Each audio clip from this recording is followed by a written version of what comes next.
کہ حضور پاک صلی اللہ علیہ وسلم ایک روز بے تکلفانہ مجلس میں بیٹھے ہوئے تھے. آپ کی تہمت کا ایک حصہ اوپر کو آ گیا تھا. جب عثمان غنی آنے لگے تو آپ نے اپنا تہمت صحیح کر لیا اور فرمایا کہ عثمان غنی آ رہے ہیں، ان میں حیا ہے، ان سے فرشتے حیا کرتے ہیں. حضور پاک صلی اللہ علیہ وسلم فرمایا الحیاء شعبۃ من الایمان، حیا ایمان کا ایک حصہ ہے.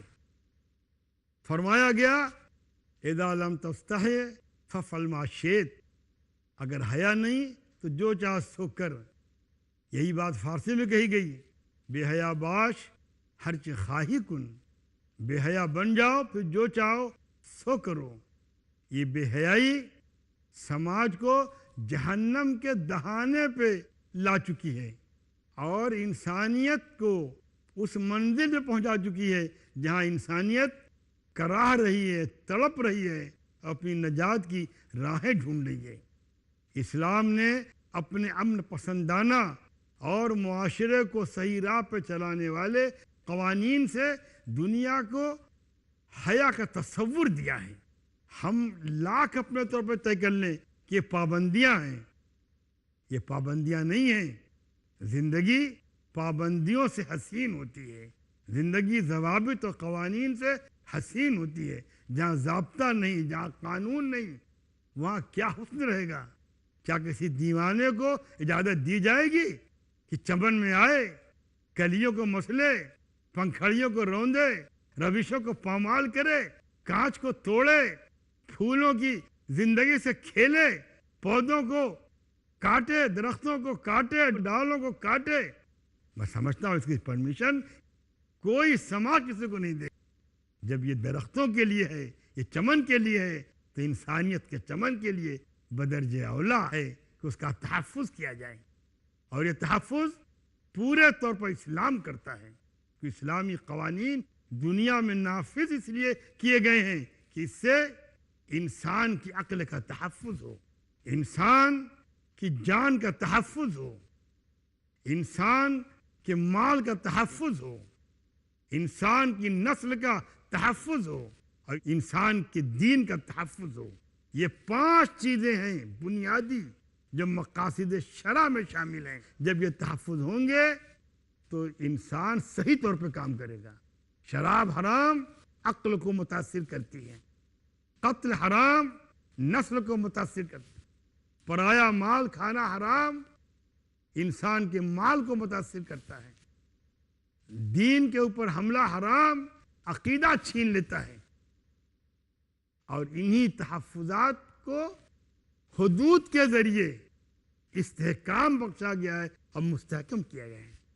تحفظ اتنا کہ حضور پاک صلی اللہ علیہ وسلم نے ایک مرتبہ یوں فرمایا تھا، جب قبیلے بنو مخزوم کے سردار کی بیٹی نے ایک ہار چرا لیا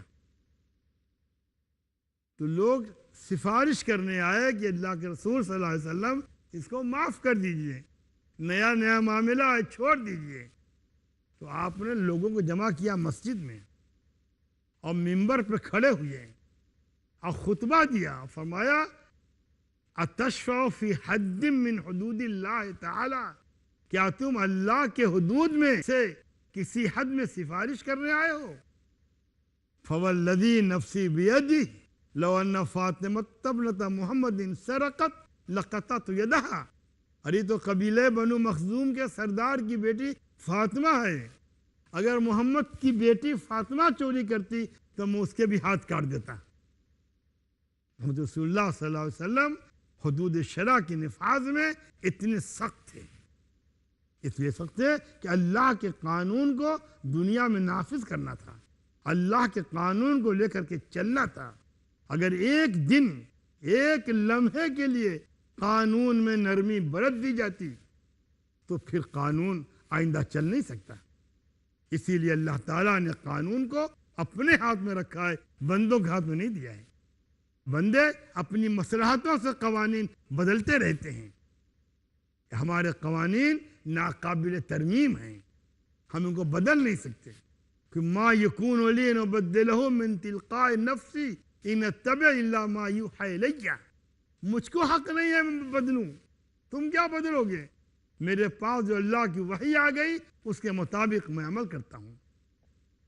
اسی لیے آپ کے اصحاب سے گناہ ہوئے تاکہ اس گناہ کے نتیجے میں آپ ان کے اوپر احکام شرع کو نافذ فرمائیں، اور آپ کے اس عمل کو نمونہ بنا کر کے آپ کے بعد قیامت کی صبح تک رہتی دنیا میں آپ کے ماننے والے، آپ پر ایمان لانے والے اس پر عمل کریں، اس کا اپنا معمول بنائیں۔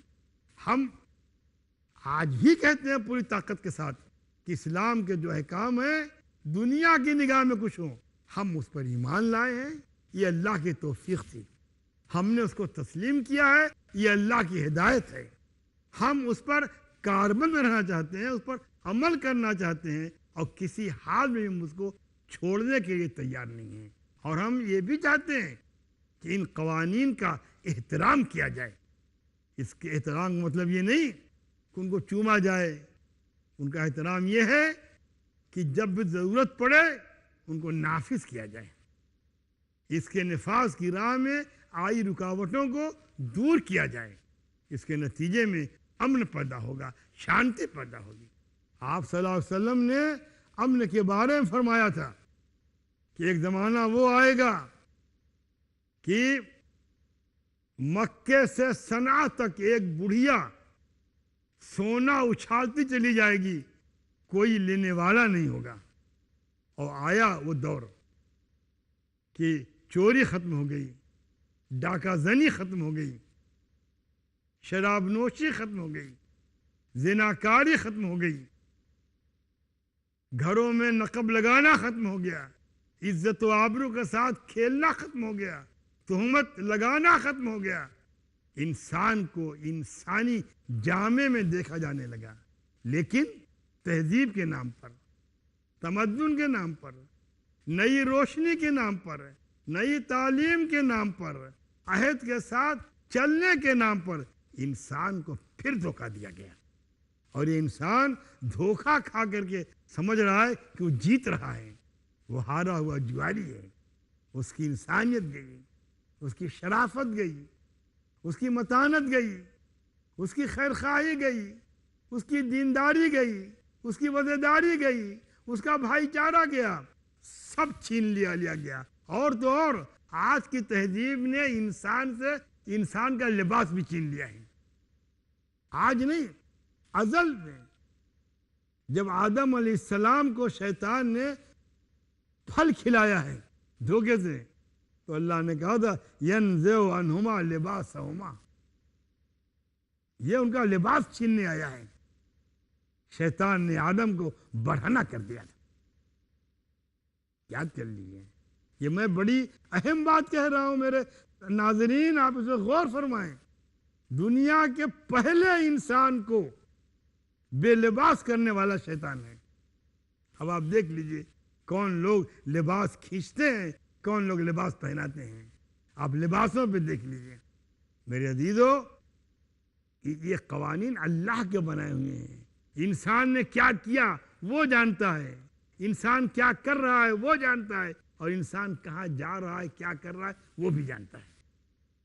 اور سب انسان کے لیے دیا ہے، ایسا مالک، ایسا حاکم، ایسا قانون بنانے والا، ایسا مقنن ہمیں قانون دیتا ہے قرآن کی شکل میں، ایک قانون دیتا ہے وحی کی شکل میں، ایک قانون دیتا ہے دنیا کے سب سے بڑے قانون نافذ کرنے والے کے ہاتھ میں، اور ہمیں قانون کی تاریخ ہی بتاتی ہے کہ روحانی قدروں کے حامل افراد جتنے بھی گزرے ہیں ان کے قوانین دنیا میں ٹھہرے ہیں، ٹکے ہیں، اور مادی قدروں کے حامل جو لوگ گزرے ہیں ان کے قوانین ٹھہرے بھی نہیں اور ٹکے بھی نہیں۔ اور سب سے بڑھ کر کے آخر میں محمد رسول اللہ کے قوانین دل میں بھی ہیں اور دماغ میں بھی ہیں، ایمان کا حصہ ہیں۔ یہ قوانین سب کے لیے ہیں، امیر کے لیے، غریب کے لیے، دولت مند کے لیے، فقیر کے لیے، محکوم کے لیے، حاکم کے لیے، شاہ کے لیے، رعایا کے لیے، ووٹ لینے والوں کے لیے، ووٹ دینے والوں کے لیے، سب کے لیے قوانین ہیں۔ ایک قانون ہے، جرم ایک ہے، کیونکہ اللہ چہرے دیکھ کے معاملات نہیں کرتا۔ ہمارا قانون نگاہ میں سب برابر ہیں، اسلامی قوانین میں. ایسا نہیں ہے کہ یہ ان کے لیے قانون الگ، ان کے لیے قانون الگ. ہمارا قانون تو ایسا ہے، علی مرتضیٰ کو ایک معاملے میں عدالت میں امیر المومنین نے خطاب کیا ابو الحسن کے نام سے، تو علی مرتضیٰ خفا ہو گئے. حضرت عمر نے کہا کیوں خفا ہو گئے بھائی، تم کو میں نے مدعی کے برابر کر دیا؟ کہنے لگے نہیں، تم نے مجھ کو عزت دی ہے اس لیے خفا ہوا ہوں، کیونکہ اس وقت قانون کی نگاہ میں ہم دونوں برابر ہیں. کہنے کیوں؟ کہ تم نے مجھ کو پکارا ابو الحسن کہہ کر کے، اور کسی کو کنیت سے پکارا جانا عزت کی بات ہے، اور تم نے اس کو پکارا اس کے نام سے. یہ اس کو پکارو کنیت سے یا مجھ کو پکارو میرے نام سے. یہاں مدعا علیہ بھی اور مدعی بھی کہتا ہے قانون کے مطابق عمل کیا جائے. ہم قانون چاہتے ہیں، صرف قانون چاہتے ہیں، انصاف چاہتے ہیں، قانون کی بالادستی چاہتے ہیں. وآخر دعوانا ان الحمد للہ رب العالمین.